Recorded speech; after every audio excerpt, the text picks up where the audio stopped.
Well, now we're talking about the period where a decision is being taken to take down Bhindranwale. You got a plan to kidnap him. All right, let me be the... And you got a plan of sending in your army. No, why would you pick the army or the special forces? Rahul, the fact of the matter is that Operation Sundown, or whatever it was to be called, was aborted, or rather it was not pursued. Now there must have been reasons for that. I mean, you kidnap a leader of a militant movement. We've seen it in Sri Lanka, we've seen it elsewhere in the world. What do you do then?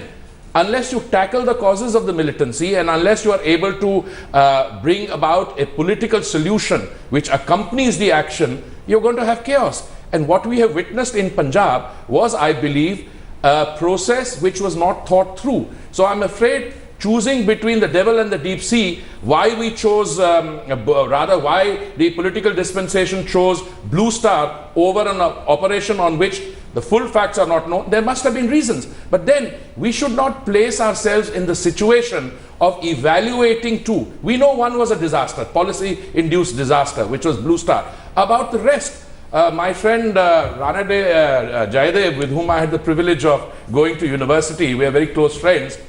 It is natural for representatives of agencies, intelligence agencies, always to say that their kind of operation, their kind of special forces, and something more clinical, something more surgical, sometimes it works, sometimes it doesn't work. But I'm also amazed that the political dispensation of the day chose to invite the SAS for technical assistance.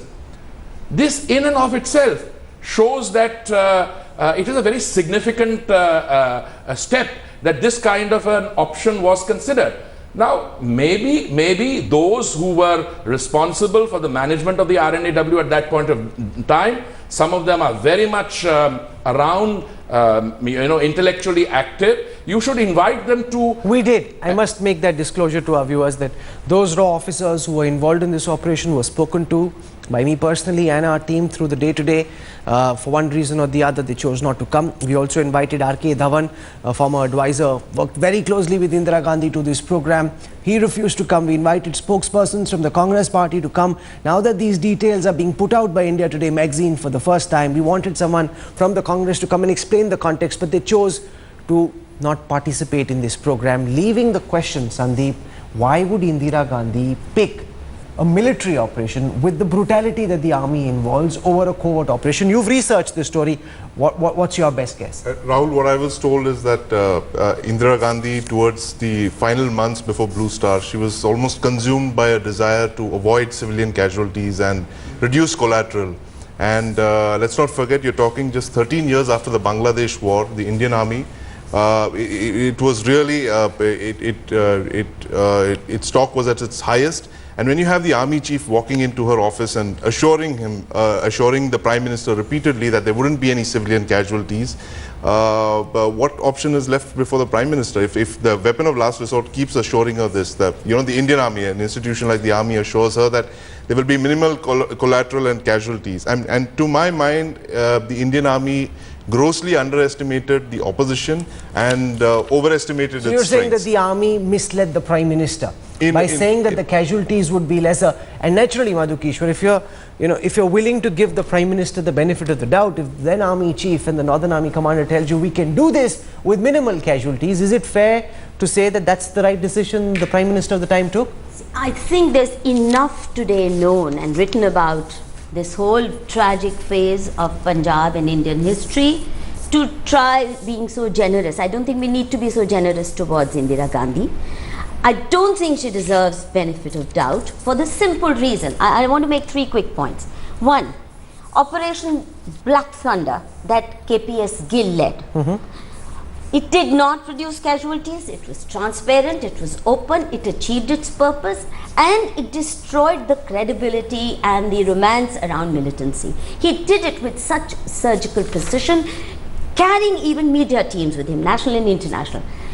By contrast, Operation Blue Star was a war against the people of Punjab. It wasn't just that the Golden Temple, the sacred seat of Sikhs, was attacked by the army with tanks, but also thousands of people actually faced the army. In many places it was literally army versus the people, the Sikhs of Punjab. It was declared war by the Congress party, Congress-led government in the centre.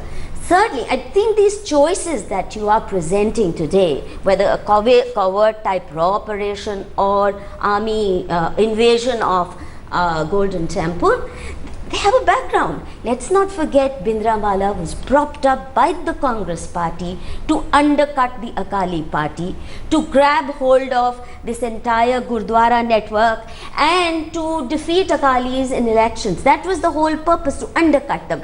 And because the Akalis had given her the toughest resistance during the emergency. Mind you, Punjab was one state where every single day under leadership of Longowal, jihadi jathas went to court arrest peacefully, chanting kirtan to protest against emergency. They gave her the toughest